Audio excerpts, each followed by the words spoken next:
Turtles in Time has a lot of enemies. They don't like you. They will get you with gotchas. In this video, I'll teach you how to not get got as much. Disclaimer, this will be comprehensive, so strap in.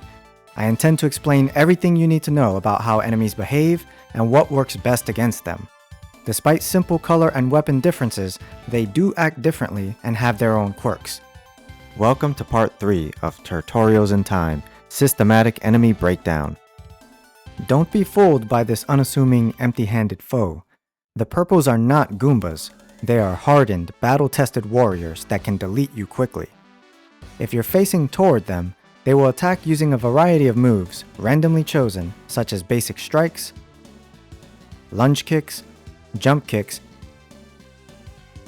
and by grabbing you. Strikes will knock down turtles after the third hit, and you'll lose 2 bars of health from it. Lunge and jump kicks do 3 bars of your health instantly, making these exponentially more dangerous. The grab is the single worst thing by which to get caught, other than Shredder's instant kill. While grabbed, every hit you take instantly removes 2 bars of your health. Enemies can combo you extremely fast in this position, so it's incumbent upon you to mash out immediately. Don't mash the buttons, they don't help you escape. Only directional inputs work, so mash those. Get used to how much mashing is needed, and once you're free, release the directions to neutral and use your upkick to gain invulnerability. Once you've escaped, the next hit you take will knock you down and do instant damage, based on which enemy and attack hit you. This is true even if you didn't get hit while grabbed. Purples cannot grab you on stages 3 and 7, the auto-scrollers, though they will still rush towards you quickly as if they could. Purples also occasionally move in a circular manner around the Z-axis in order to reposition themselves. They don't attack while doing this, making them vulnerable. They can, however, stop at any time and attack, so don't get complacent. Because purples possess 2 hard-hitting kicks, as well as being the only enemy that can grab you, they are in fact one of the deadliest encounters. They're also everywhere, being present in high numbers on every single stage. Make them a priority target. Purples are more likely to use lunge and jump kicks if you put your back to them and stand at somewhat of a distance away from point blank. This means you should avoid letting them get behind you unless you have the breathing room to punish them for it, such as baiting one to move up or down on the Z-axis and forcing them to walk right into a reverse shoulder. You can avoid their kicks easily by holding up or down to move on the Z-axis and make them whiff.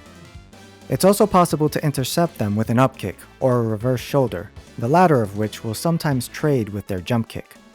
I wouldn't recommend that option unless using upkick will put you in a worse position than reverse shoulder.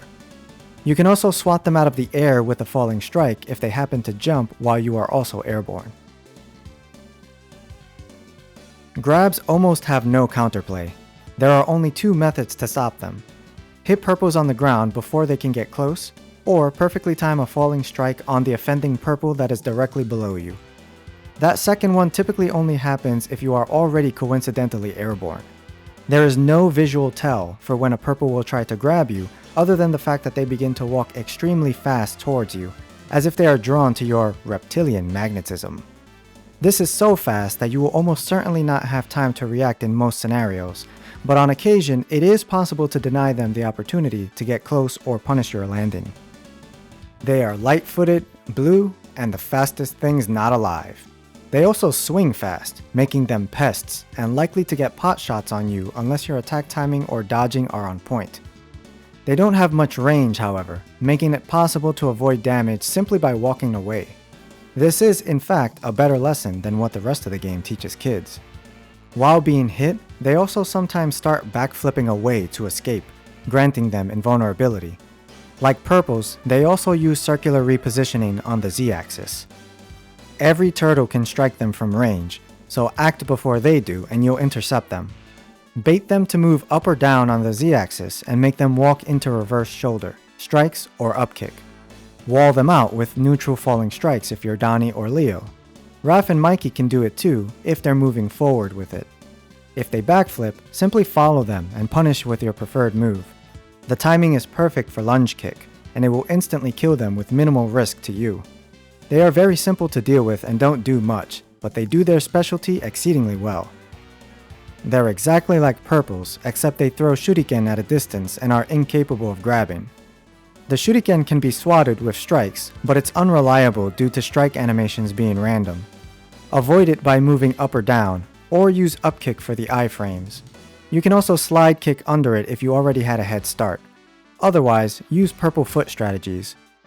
Their 3-section staff can outrange some of the turtles' attacks, but the far version has a slow startup. They have a closer melee swipe that's faster, and it's usually obvious when they want to go for it because they will intentionally close the gap instead of keeping their distance. When you attack them, they frequently attempt to backstep it, making it harder to challenge them at range unless you're Donnie. They have no lunge or jump kicks, and nothing they do will instantly damage you. You can easily punish their backstep by using any forward moving attack. This includes low jump kick, dive kick, lunge kick, slide kick, falling strike, and Donnie and Mikey's specials. If close enough, reverse shoulder will also clip them. The most reliable ways to handle them are the forward falling strikes and a Z-axis reverse shoulder bait. Swords, my guy! They have fast basic strikes on the ground, as well as an invulnerable back hop. If you're within a certain range, they often jump and use one of 2 attacks, a downward thrust with a long active hitbox and Z-axis tracking, or a dive kick with a short active hitbox. The thrust is the more problematic attack, as it tends to follow you and controls a lot of airspace, which the turtles need for safety. The kick looks similar to the one purples use, but it's not strong and doesn't control as much space. Note that their strikes have more Z-axis range than the turtles, which is not typical of most enemies. This makes them more dangerous up close, especially if they strike preemptively. Despite having a sword, they don't actually have that much range compared to the turtles. Outrange them and intercept their jump attacks with falling strikes and upkicks. There are visual tells to know which jumping attack they'll do. They'll flip when using the downward thrust, and they don't when using a jump kick. You can avoid both simply by walking up or down, walking away, or walking right under and past them. Stand a bit at a distance and they will often jump, allowing you to manipulate their options and punish accordingly.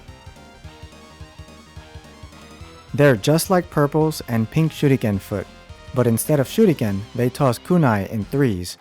They have a ground toss and air toss, which prevents you from easily jumping over or sliding under. Beware their lunge kicks that do 3 bars of instant damage. Getting knocked down with Kunai will also do 3 bars of damage. The Kunai can be hit just like Shuriken, ideally with an upkick, and you can also just Z-axis sidestep them. They are otherwise nearly identical to purples, sans the grab. This is one of the first gatekeeper enemies, often giving new players trouble.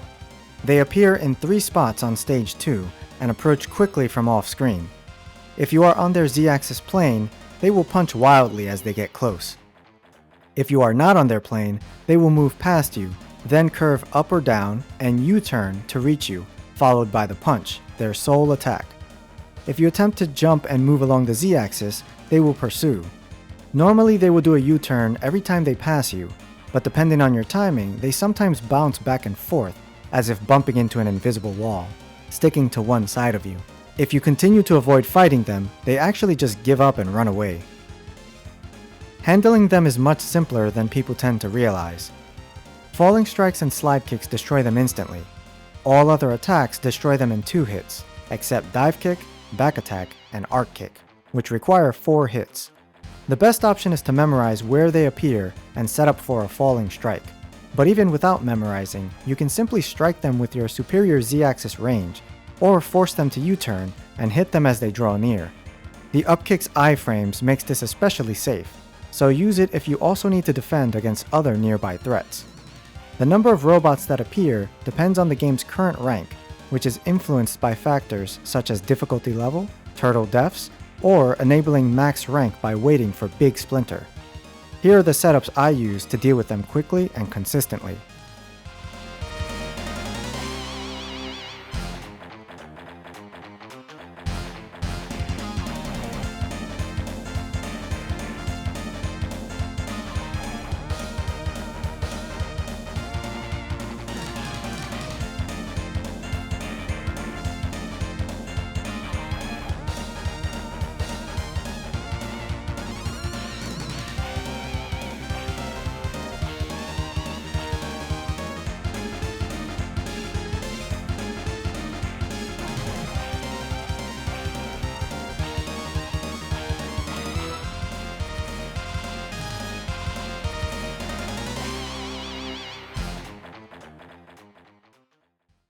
These foot don't actually do a whole lot.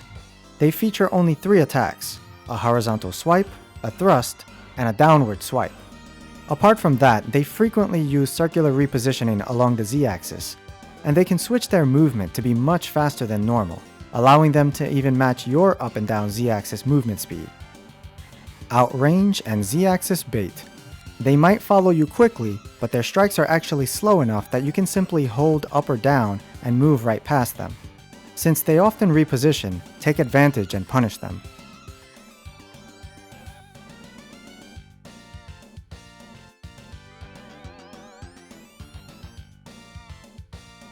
Pizza monsters will pop out of the water at specific moments, and in a flurry at the end of Stage 3.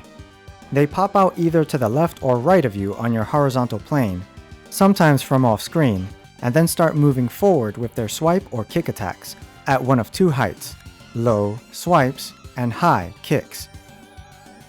They choose the height randomly and will track you along the Z-axis to a certain extent. If you ignore them, they continue to pop out for a while, but eventually give up. This is also true of the end sequence. If they appear near you, you can take them out with a single strike. Wait until you see yellow before striking, otherwise you'll just whiff. Attacking them right as they emerge from the water covers both heights, but you won't always have that option. If you have to wait for one to approach you, don't challenge it at mid-range, or you'll have less time to react. Stand further away, then strike, upkick, or back attack as they get close. You can also use low jump kick to snipe them before they move forward, which helps you if you need to escape from enemies behind you. Note that low jump kick only hits once, so if you aim for more than one enemy, it will hit one, but you'll get hit by another. In this scenario, if you're close to where they emerge, you can actually just move right underneath and past them, since their attack hitboxes start a bit higher up and slightly delayed. Speaking of avoiding them, you can do this a few other ways as well. Avoiding requires you repeatedly dodge them, as any single pizza monster that appears will attack you multiple times before giving up. Apart from moving underneath them, you can also move along the Z-axis to make them whiff if you're close enough, since they cannot move straight up and down. You can also stay outside their horizontal range. If you're just shy of being outside their max range, you can jump over them right as they submerge. Axe Ninja hit you with axes. The axes hurt if you couldn't tell. These foot have some notable differences from most feats. For one, their basic upward axe swing does instant damage to you. That means it will always knock you down, potentially setting up enemies to punish your wake up. However, the damage itself is only 1 bar, a property that most enemies don't possess. They also have a big overhead axe swing with a longer startup and an even longer recovery, as the axe will get stuck for a moment in the ground, leaving them open. This attack also does instant damage, and it's a whopping 3 bars. High risk, high reward. Their third and final attack is a simple roundhouse kick with short range, which they only do when standing at point blank. The kick behaves like the typical strikes most enemies have, knocking down after 3 hits and doing 2 bars of damage. Apart from that, they are unique in that they walk quite slowly, and they often do a Z-axis sidestep when you attack them. This sidestep allows them to avoid an attack, then quickly reposition, which could allow them to punish you if your attack was high commitment. However, each individual foot will do this only once. Outrange them, reverse shoulder bait, wall them out with falling strike. The sidestep and the big swing are their only good qualities. They are otherwise not very threatening. As long as you stay on the move, they are unlikely to catch you.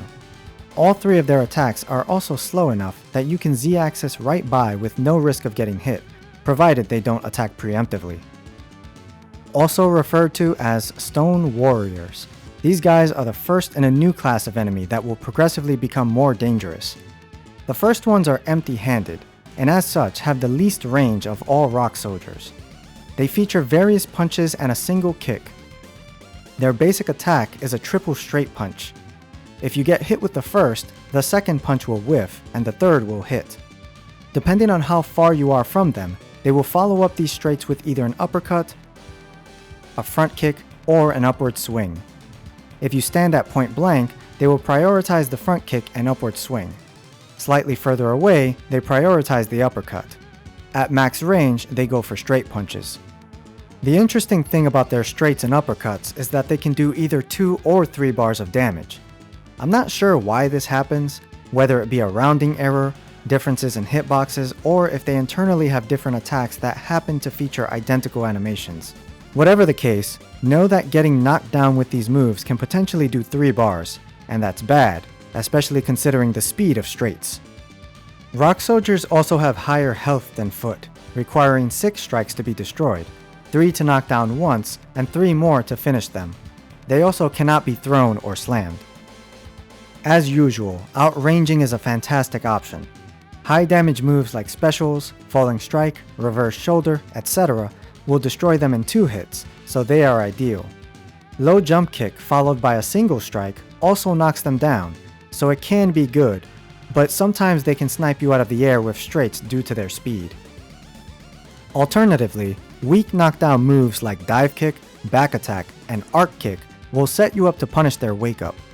If you follow up with specials, up kick, and similar moves, they will still need a 3rd knockdown to be defeated. However, following up these weak knockdown hits with falling strike will destroy them outright. This method is highly useful because both dive kick and back attack are low commitment and guarantee the wake up punish. The Z-axis reverse shoulder method also works well, but if they are already on your horizontal plane, be wary of hitting them with it as they get close. They sometimes use straights and hit you out of it. They can also do a small backstep if you start your reverse shoulder from too far away, in which case you will almost certainly be punished. Lastly, there is a manipulation you can use on Rock Soldiers, all of them in fact. As they approach, neutral jump high up, best done if you are off their horizontal plane, but reasonably close. This causes them to walk further in without attacking, as they try to get underneath you. From this position, you can punish them with a falling strike. Time it so the second one hits their head. This method works amazingly well because they go for the really slow front kick when point blank. Since falling strike knocks down, you can just use a second one on their wake up for a guaranteed kill. You can also walk directly into their center from the Z-axis, which also prompts them to use the front kick. Quick strikes or an up kick will frame trap them. All Rock Soldiers succumb to this. However, it is not a foolproof solution. Because of the existence of preemptive strikes, they can sometimes attack before getting close to you, which causes you to land in front of them instead of above them. They often punish you for this. However, you can also react and not use your falling strike, keeping the option of moving away. If you already committed to one falling strike by the time you reacted, drop quickly and then upkick immediately upon landing. This almost always gets you out of the situation safely. Going for this method is a bit more advanced, but it's a universal Rock Soldier killer and can be done with every turtle with no risk of random hitbox shenanigans. The first enemy that exclusively uses projectiles.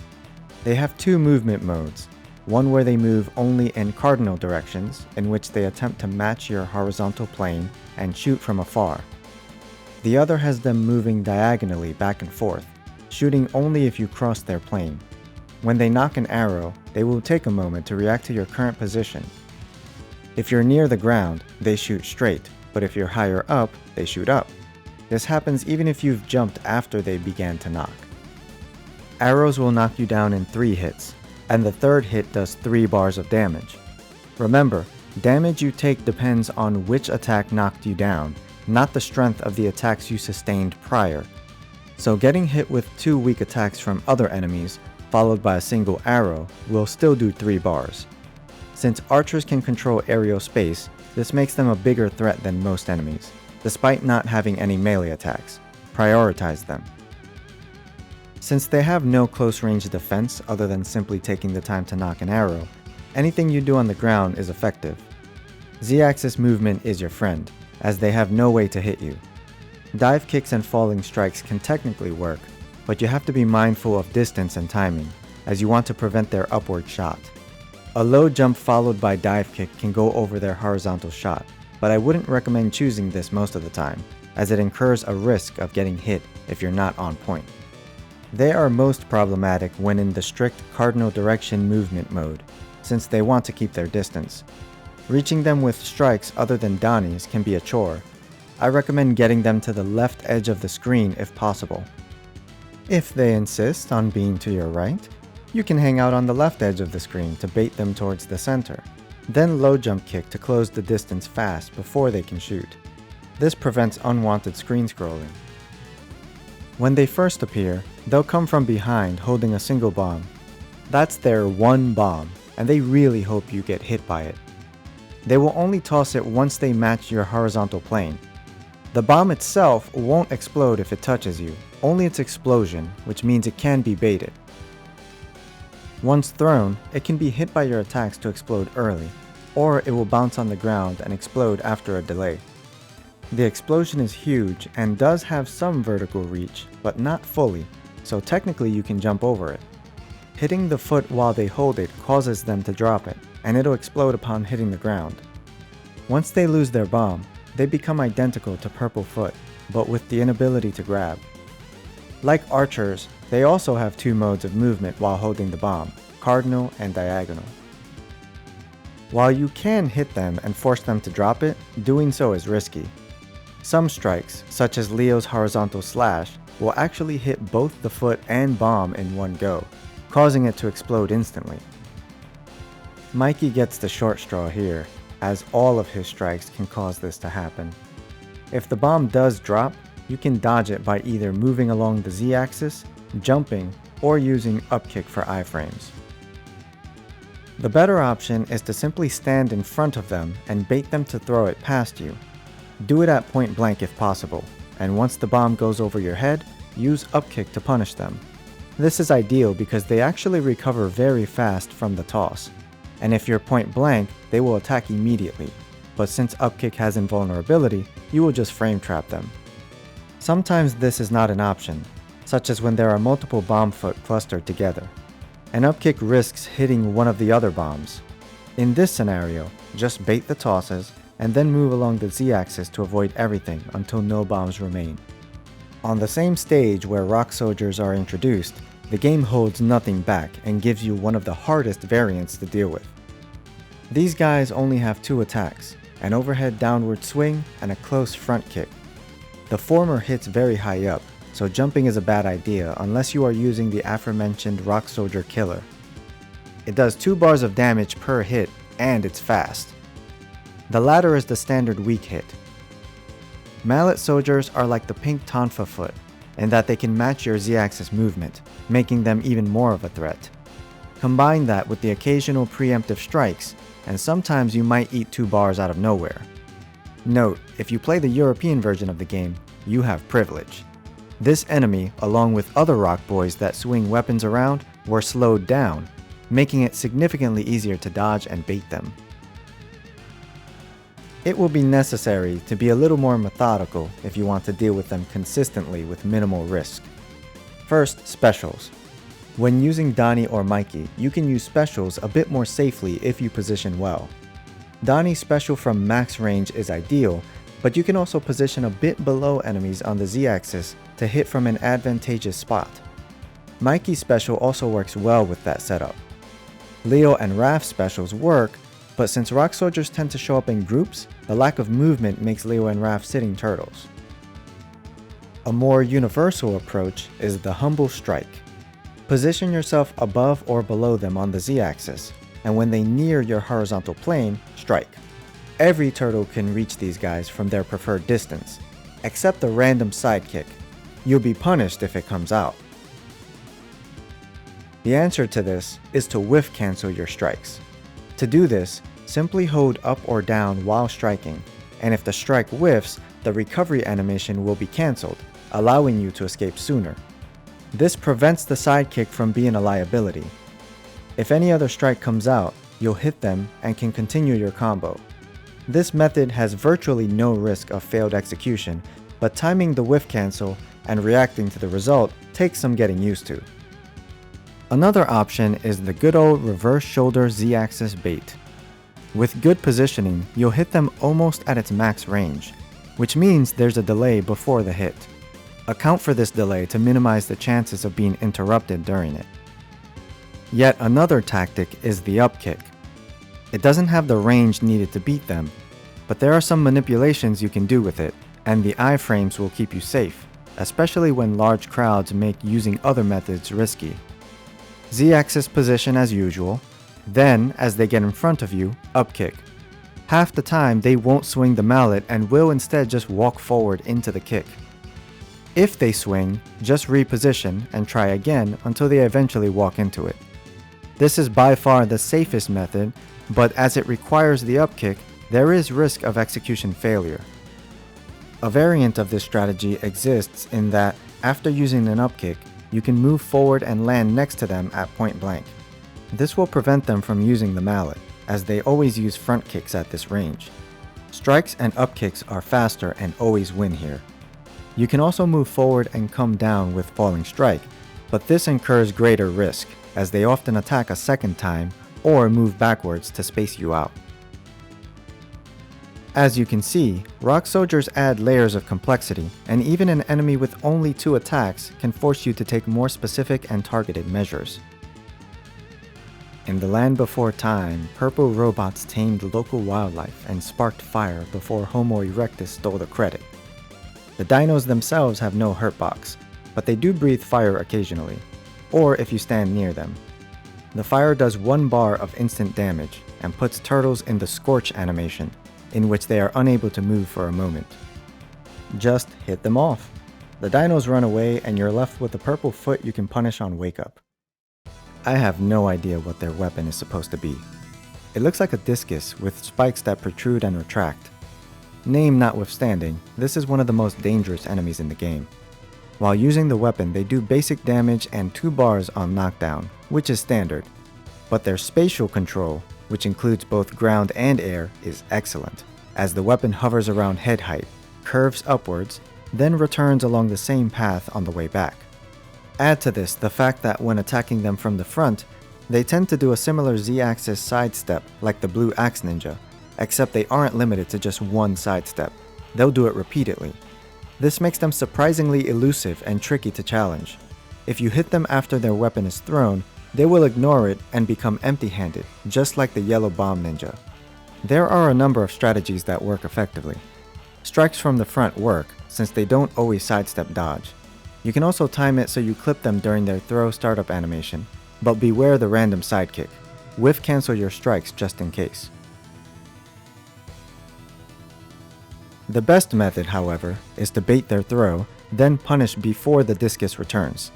Yes, you can hit them and force them to ignore it, or hit the discus and break it, but then they gain access to stronger attacks.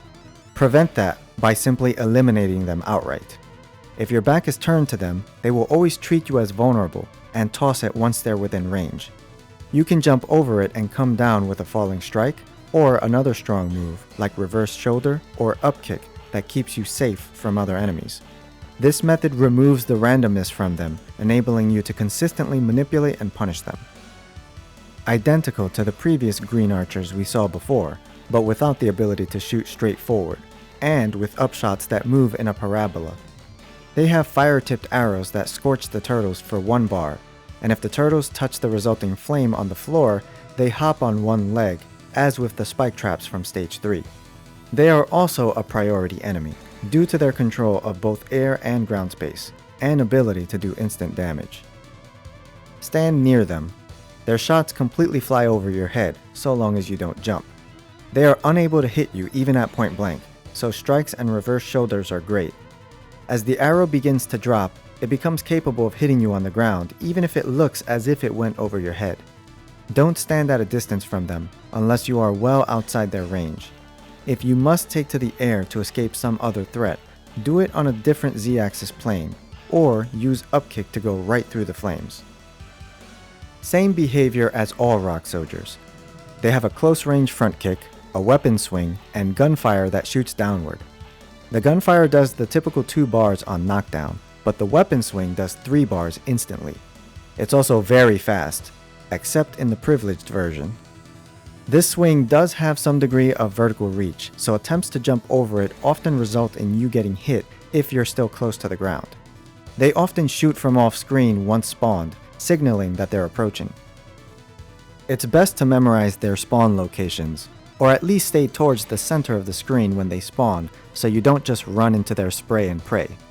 The aforementioned rock soldier strategies work, so manipulate them as best you can and stay away from their 3-bar weapon swing. It's possible to low jump kick right over the gunfire as they aim it downward. It works most of the time, but on occasion, they can still hit you out of it. I recommend the whiff cancel and falling strike methods most. Same as the previous enemy, except their main attack is the giant weapon swing that does 3 bars. Unlike most, however, they will often speed up their horizontal and Z-axis movement to chase you down. Their preemptive strikes are the stuff of legends. Because of this, they are one of the main gatekeepers of the game. Prioritize the hell out of them. All prior manipulations and frame traps, including the close range front kick, work the same. I would not recommend the whiff cancel method unless you are well practiced and supremely confident in your ability to follow up on reaction. Abuse Z-axis positioning, especially from below since it gives you more range. If you're feeling mondo, there is an advanced strategy you can use to punish them on reaction every single time. When you tap jump, you will be at the perfect height for a dive kick at its apex. These guys often punish you at this height. However, if you hold jump for slightly longer and then release, you can gain a little bit more height while still retaining the ability to dive kick. This is slightly less height than what is required for falling strike. If you bait the girder swing with this jump and move away from them, you can dive kick them afterward and get a knockdown, setting you up for a standard falling strike punish on their wake up. Moving away helps prevent the dive kick from soaring right over their head. This method requires a lot of gumption, moxie, and other old-timey words. The weapon they use is the Kusarigama, a long chain with a solid metal tip on one end and a sickle on the other. They use the metal tip when you're at medium to far range and the sickle up close. Both moves are slow, but the sickle is significantly faster, and they make it known when they go for it, as they'll attempt to walk right up to your face. The chain itself covers a huge range on the screen and is also an effective anti-air, making it superb at spatial control. On knockdown, it does 2 bars. Because of this range, they invade turtle privacy and sell data to third parties. Clear them immediately. If time allows, stand in front of them at a medium distance to bait their chain attack, then punish their recovery with falling strike. This is harder with other enemies nearby, so you can substitute with other appropriate actions. Landing near them and using upkick to punish will protect you from other threats, and it can be done without baiting them first as well, as they will attempt the sickle strike, but will lose to the upkick's iframes. Another trick is to directly cross their plane on the Z-axis to bait the chain, then walk in front of them after the chain is fully extended, which is when its close hitbox disappears. You'll have ample time to punish with your move of choice. They are rather simple to deal with, but in groups they dominate the space, so practice different ways of baiting and punishing them from different positions to account for a variety of situations. Once again, same behavior as other rock boys, and equipped with a weapon swing, front kick, and their main attack, a bazooka shot. Unlike most other rock soldiers, these have 2 attacks that do 3 bars of damage. Considering the insane damage output, you'd think their shot would be slow to balance it out, right? Nope, fast. On top of that, they have a tendency to use preemptive strikes more often than other enemies, making it dangerous to simply approach them. And, to make things worse, the hitbox of their shot reaches you even if you're overlapping their center hurt box. The privilege is literally from another dimension. Again, all the same manipulations and baits work, but you must be extra careful with their preemptives. If you have the space, it's possible to slide kick under the shot, but this can only be done with advanced time and space, and typically results in scrolling the screen, making more enemies spawn. I usually reserve it only for this one guy near the end of stage 6, since it can be used to simultaneously despawn a group of others. The advanced dive kick strategy works for both their weapon swing and bazooka shot. It will take the wind out of their helmets, but you better be on point with the execution. Exclusive to stage 7, these guys just hover around and shoot downward at a 45-degree angle when you're within range. That's all they do. but the spatial control is excellent, so they should be targeted above all else. Falling strikes take them out in one swoop, and since they can't shoot upward, this move is ideal. Their hurtboxes are kind of awkward, being a little lower on the Z-axis than the shadow would suggest. If you match your shadow with theirs horizontally, you'll often miss because of the offset and their movement, so move a bit lower down. 2 up kicks will also take them out, and keep you safe, especially since you can do it from right underneath, which is a blind spot for them. They're back, and this time they're blue. As with the orange variant, their persistence in making a beeline for you and having quick punches tends to throw people for a loop. In reality, they are pretty weak and predictable, only punching when you're on their horizontal plane. They have 2 attacks, a short hop punch and a high jump punch. Falling strikes destroy them in one hit, but on this stage it can be difficult to do this without getting punished by something else. Strikes from a distance and just off Z-axis beat them in 2, and can be easier to land. However, the safest method is to simply position yourself off their plane and upkick as they get close. Given the nature of Stage 7, it's best to avoid fighting altogether, as enemies just keep spawning, and fighting allows more flying foot and robots to appear. Fortunately, avoiding them is also very easy. Simply make sure they are closer to the center rather than edges of the screen, then cross over their Z-axis plane while jumping. They will jump to attack and miss. Repeat back and forth until they give up. They run away rather quickly. Also called Servibots or A6 Annihilators, these are Roombas that circle around the turtles until they cross your plane and then fire a sonic boom that traps you for 2 bars of instant damage. The instant part is important since it means carelessness will get you deleted fast. Once they shoot, they'll circle around to your opposite side and try it again. They have one job and they do it with aplomb. They have 0 randomness, which means you can fight them consistently the same way every time. Reverse shoulder them as they get close to your plane, or jump over the shot and dive kick punish. Strikes work, but getting a random sidekick will get you punished if not whiff cancelled. Remember that Raph has no random sidekick, so strikes with him are more safe and reliable. Important note on strikes in Stage 8. There are bugged spots where attempting strikes causes the turtles to use back attack, even when nothing is there. This occurs at the same few locations and can be learned. You'll typically see it here and here. Shortly after the first wave of Sword Ninja, a group of walkers will drop from the ceiling. Their hurtboxes are active during this, so don't wait to start attacking. You have time to hit one out of the air and another one after it lands before they start moving. This leaves you to deal with the other 4 much more easily. Mind your footing, Z-axis, and jump over the shots. They should never hit you if you follow the steps. Despite being a late game enemy, they are surprisingly less threatening and simpler to deal with than most of the previous craggy encounters. They have 2 attacks, the front kick and an electric shock with medium range that does 2 bars per hit.